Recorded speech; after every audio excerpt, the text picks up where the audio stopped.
या साहेब एकदा आमच्या गावात. तुमच्या गाड्यांची धूळ आमच्या डोळ्यात उडू द्या. हा अहो, पंचायतीत बसून खूप भर चहा प्या. आम्ही बोलवत राहिलो साहेब, तुम्ही काय आला नाही. आम्ही गावात बोलवलं तर तुम्ही आज थेट आमच्या ओसरीवर आलात. या. हा तो जुना माल खांबाय साहेब. वरून दणकट दिसतोय पण आतनं पोखरलाय फार. या मालखांबाशी खेळूनच सगळेजण बळकट झाले बरं का. आणि या दुबार तिबार पेरणीच्या नावानं घरावरची पत्रे गेली.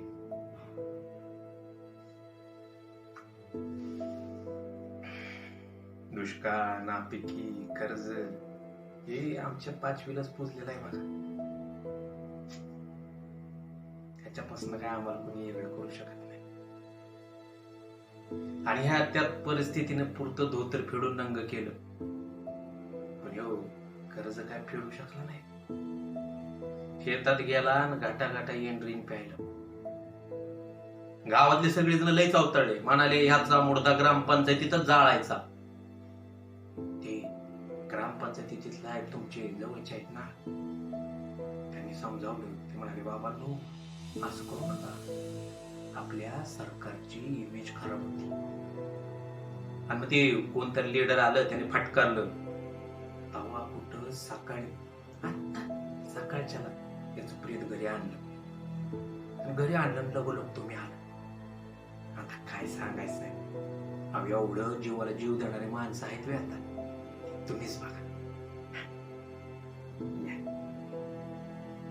हा जरा आपण चौकट लहान आहे, डोक्याला लागायची. साहेब तो खांबाला गबगार टेकून बसलाय ना, तो त्याचा बाप आहे. आणि ती तिकडे ढाय मोकळून रडते, ती त्याची बायको. आणि हे पदरानं माशा हलवते ना,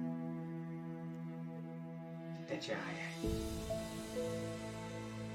त्याचे चिल्ले पिल्ले असतील इथंच कुठे बाहेर खेळ.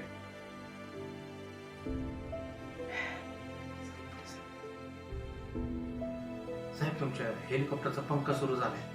तुम्हाला अजून 2-3 गावात जायचे ना. अजून 2-3 गावातली प्रेत रखडली असतील तुमच्यामुळेच. हा साहेब काय हत्या काय किंवा आत्महत्या काय, शेवटी मरण आहेच पाहिजे. काहीतरी लवकर जाईल का काय, मेलेल्याचा अंत्यसंस्कार वेळेत झाला पाहिजे बघा. काय काय चालेल साहेब.